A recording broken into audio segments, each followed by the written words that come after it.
Assalamualaikum warahmatullahi wabarakatuh, anak-anakku. Kelas 12 akuntansi. Di sini Ibu akan menjelaskan tentang pajak penghasilan secara umum. Silakan disimak baik-baik ya.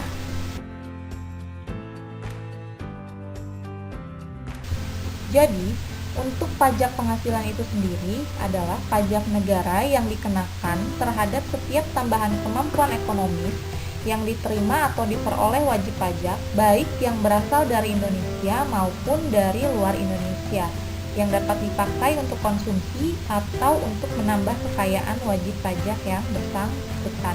Nah, jadi pajak penghasilan itu bukan dikenakan oleh wajib pajak dalam negeri saja, tapi yang orang luar negeri yang mendapatkan sumber penghasilan dari Indonesia.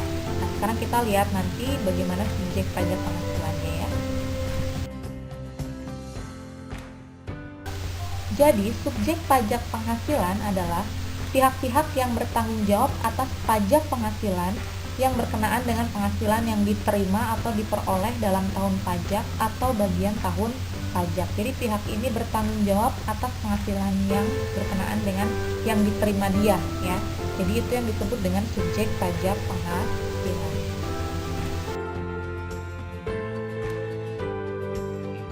Jadi subjek pajak itu yang tadi sudah Ibu jelaskan sebelumnya bahwa bukan hanya pajak dalam negeri saja atau wajib pajak dalam negeri saja, tapi subjek pajak luar negeri juga itu dikenakan pajak. Nah, bagaimana perbedaan antara subjek pajak dalam negeri dan luar negeri?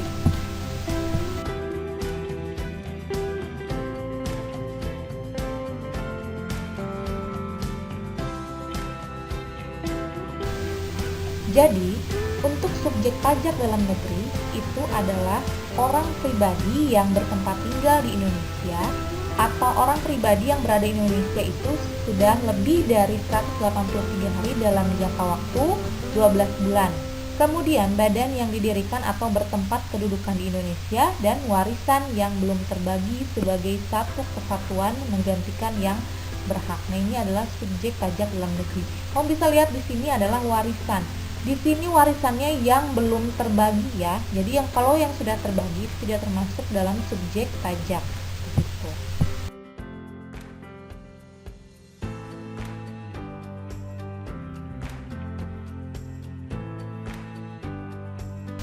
Nah, untuk subjek pajak luar negeri itu kebalikannya dengan yang tadi. Berarti orang pribadi yang tidak bertempat tinggal di Indonesia itu dalam kurun waktu kurang dari 183 hari dalam jangka waktu setahun ya. Kemudian badan yang tidak didirikan dan tidak bertempat kedudukan di Indonesia. Kemudian orang pribadi yang tidak bertempat tinggal di Indonesia ya, yang dapat menerima atau memperoleh penghasilan dari Indonesia bukan dari menjalankan usaha. Badan yang tidak didirikan dan tidak bertempat di Indonesia yang beroleh penghasilan dari Indonesia bukan dari menjalankan usaha. Nah, ini adalah subjek pajak luar negeri.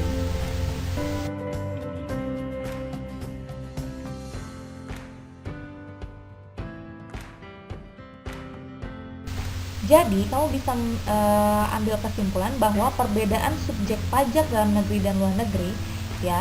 Jadi, subjek pajak dalam negeri itu dikenai pajak atas penghasilan baik yang diterima atau diperoleh dari Indonesia maupun dari luar Indonesia.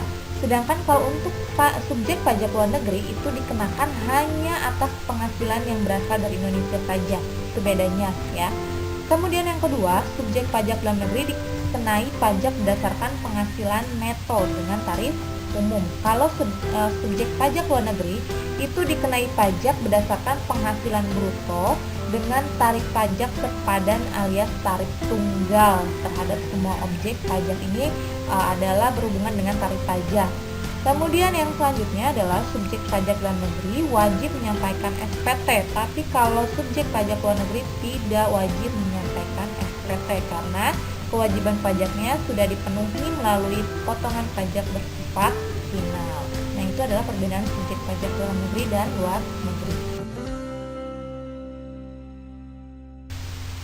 Adapun pengecualian subjek pajak penghasilan adalah yang pertama, kantor perwakilan negara asing, pejabat diplomatik, dan organisasi internasional. Ini adalah bukan merupakan subjek pajak penghasilan.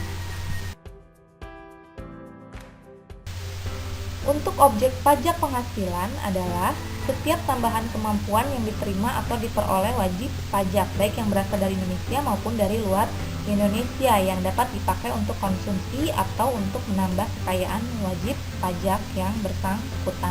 Jadi kalau yang subjek itu orangnya, kalau yang objek pajak adalah penghasilannya.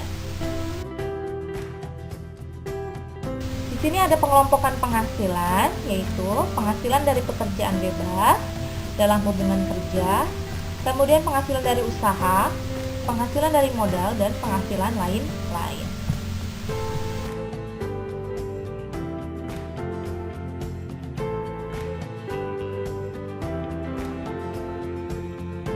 Nah, ini adalah pengecualian objek pajak, di mana kalau tadi ada yang bukan merupakan subjek, yang ini adalah yang bukan merupakan objek pajak, yaitu bantuan atau sumbangan, harta hibahan, dan warisan. Ini warisannya berarti yang sudah terbagi, ya.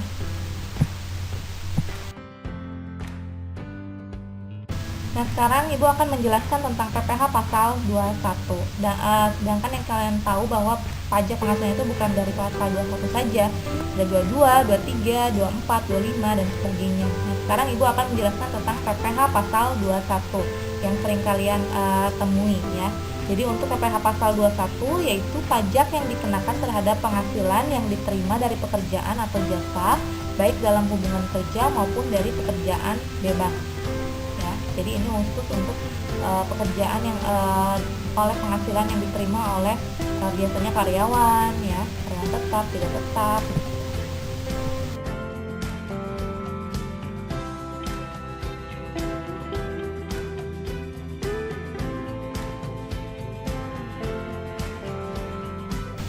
Di sini ada pemotong PPh pasal 21. Jadi yang berhak untuk memotong PPh pasal 21 karyawan adalah pemberi kerja, bendahara pemerintah, dana pensiun, badan yang membayar honorarium, dan penyelenggara kegiatan. Nah, itu mereka adalah mempunyai hak untuk memotong PPh pasal 21 kita sebagai karyawan. Ini adalah tarif PPh pasal 21, ya. Jadi untuk lapisan penghasilan kena pajak sampai dengan 50 juta, tarif pajaknya 5%. Untuk tarif penghasilan kena pajak 50 juta 1 sampai dengan 250 juta 15%. Untuk lapisan penghasilan kena pajak 250 juta 1 sampai dengan 500 juta itu 25%, dan di atas 500 juta 1 adalah 30%.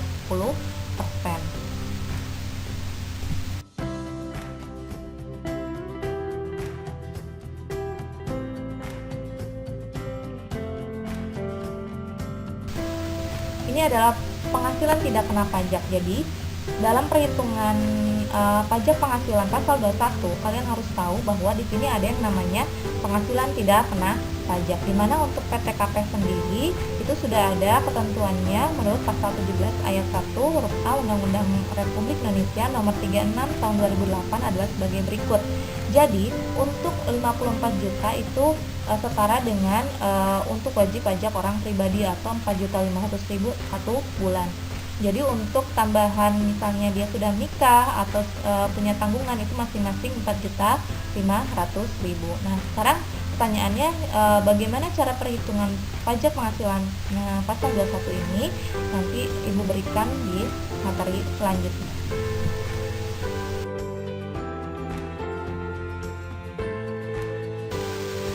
Assalamualaikum warahmatullahi wabarakatuh, anak-anak sekalian. Hari ini Ibu akan menjelaskan tentang perhitungan PPh pasal 21 karyawan tetap. Kenapa Ibu menjelaskan kembali? Karena hal ini sangat penting untuk pencatatan nanti di SPT PPh pasal 21. Karena sebelum masuk ke pencatatan, kalian harus memahami lebih dalam lagi untuk perhitungan PPh pasal 21. Di sini dibagi dua, yaitu karyawan tetap dan tidak tetap.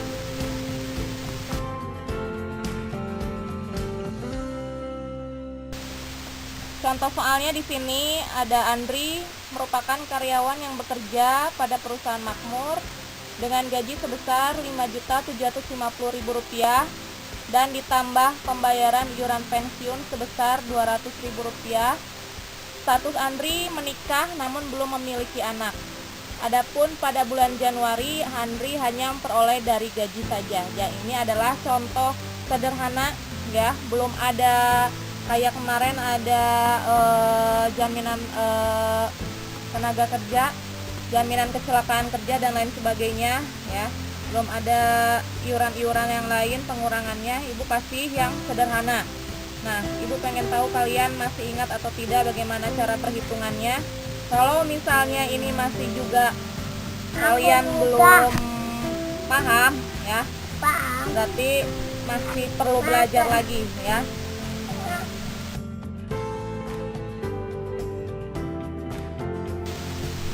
Oke, langsung ke perhitungannya. Di sini ada gaji, ya tadi gaji Andri Rp5.750.000 dikurangi biaya jabatan 5% dari gaji. Karena sini nggak ada penghasilan bruto ya, jadi langsung saja biaya jabatan 5% dikali gaji jadi 287.500. Kemudian dikurangi lagi dari iuran pensiun 200.000. Jadi di sini jumlah pengurangannya 487.500. Kemudian penghasilan neto sebulan gaji dikurangi pengurangan sehingga 5.262.500. Kemudian penghasilan neto setahun dikali 12 jadi 63.150.000. Kemudian yang tadi penghasilan neto setahun dikurangi PTKP 58.500.000. Kenapa? Karena dia untuk dirinya sendiri dan sudah menikah 54 juta rupiah ditambah 4.500.000 yang untuk yang menikah ya, jadi belum ada tanggungan apa-apa. Jadi PTKP-nya adalah 58.500.000 rupiah. Kemudian penghasilan kena pajak setahun itu kalian tinggal kurangi tadi penghasilan neto setahun dikurangi PTKP jadi 4.650.000 rupiah. Nah, yang PKP ini kalian kalikan tarif pajak karena dia sampai dengan 50 juta, masih ingat ya tarif pajaknya, jadi 5% dari PKP jadi 232.500, itu masih 1 tahun dikali dibagi 12, jadi untuk per bulannya itu 19.375 rupiah itu ya.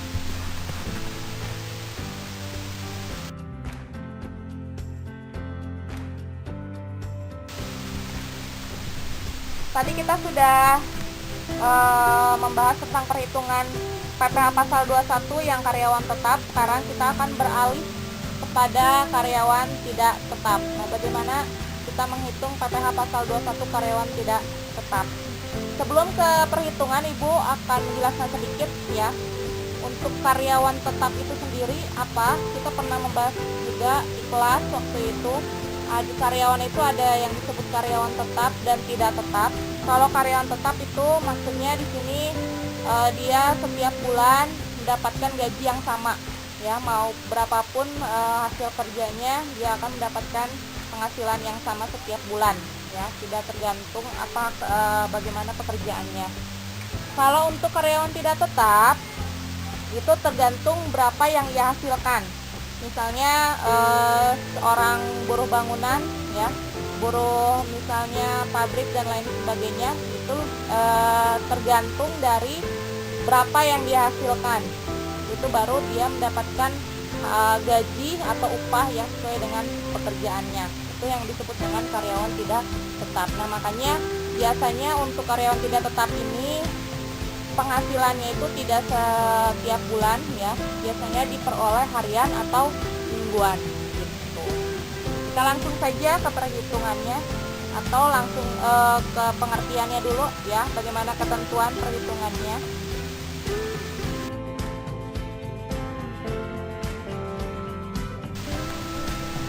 Di sini ada daftar ketentuan khusus dalam PPh pasal 21 pegawai tidak tetap ya. Ini Ibu ambil dari internet juga. karena ada beberapa yang tidak tercantum di modul kalian, jadi Ibu akan jelaskan sedikit di sini. Untuk ketentuannya, yang pertama, tidak dilakukan pemotongan PPh pasal 21 jika penghasilan sehari belum melebihi 300.000. Jadi kalau misalnya kamu atau siapapun ya, penghasilan seharinya itu tidak lebih dari 300.000, tidak ada pemotongan PPh atau tidak diwajibkan bayar pajak ya. Kemudian dilakukan pemotongan PPh pasal 21 jika penghasilan sehari itu sebesar atau melebihi 450.000 merupakan jumlah yang dapat dikurangkan dari penghasilan bruto. Jadi kalau misalnya sudah melebihi 450.000 baru dipotong pajak. Bila pegawai tidak tetap memperoleh penghasilan kumulatif dalam 1 bulan kalender melebihi 4.500.000, maka jumlah tersebut dapat dikurangkan dari penghasilan bruto. Jadi kalau misalnya sudah kumulatif 1 bulan itu sudah melebihi 4.500.000, jadi jumlah tersebut itu bisa dikurangkan ya dari penghasilan bruto kamu. Itu tinggal dibaca saja ya ketentuannya. Rata-rata penghasilan sehari adalah upah mingguan, upah satuan, upah borongan ya. PTKP-nya itu adalah jumlah hari kerja. PTKP sehari sebagai dasar untuk menetapkan PTKP itu sama ya, 54 juta dibagi 360 hari, karena di sini kan 54 juta itu adalah 1 tahun. Bila pegawai tetap, tidak tetap atau tenaga kerja lepas tersebut mengikuti program jaminan, maka iuran yang dibayar sendiri dapat dikurangkan dari penghasilan bruto. Jadi sama ya seperti yang karyawan tetap kalau misalnya ikut jaminan hari tua ya.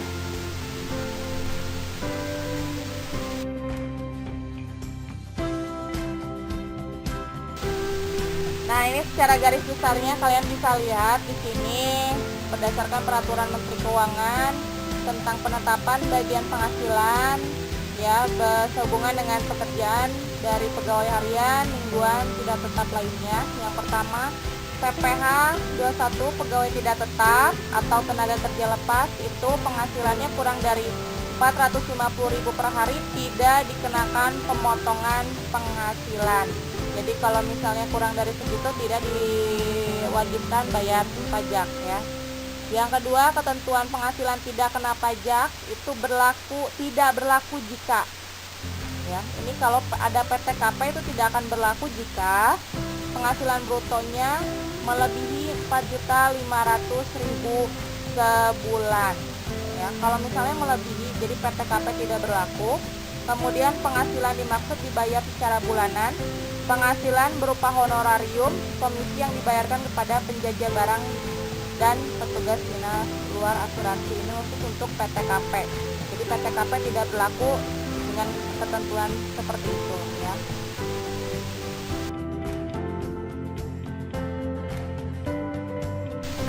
Nah, ini contoh sederhananya untuk PPh 21 pegawai tidak tetap ya. Ibu ambil yang sederhananya. Contoh, upah sehari berjumlah 500.000 ya. Di sini 3 juta dibagi 6 hari. 3 juta dari mana? 3 juta itu dalam 1 minggu ya. 3 juta dibagi 6 hari berarti 1 harinya dia mendapatkan 500.000 rupiah. Kelebihan kena pajak. Nah, ini karena tadi kan ketentuannya kalau di atas 4,5 sehari berarti dikenakan pajak. Di sini kelebihannya 500.000 dikurangi 450.000 jadi 50.000 rupiah. Jadi upah seminggu yang terutang tadi adalah 50.000 ya, kelebihannya tadi dikali 6 jadi 300.000 rupiah seminggu. PPh pasal 21 yang dipotong mingguan adalah 5% dikali 300.000. Jadi yang dipotong mingguan, yang dibayar mingguan itu 15.000 rupiah.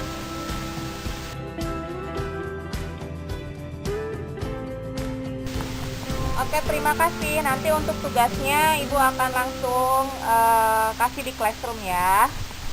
Assalamualaikum warahmatullahi wabarakatuh.